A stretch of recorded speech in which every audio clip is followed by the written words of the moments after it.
Стомленные, але счастливые пилигримы с Молодечно.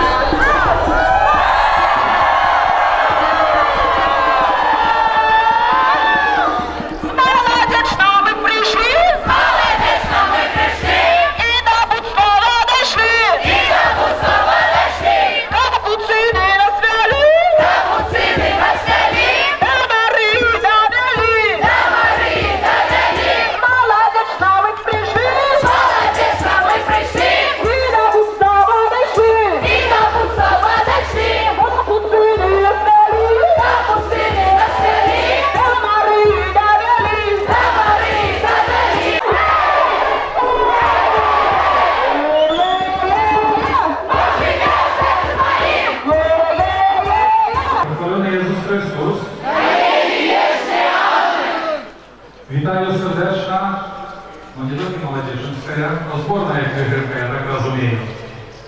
Як поету висуває францишканська пілігримка, які приходили у Буслов. І саме юбілейне, так.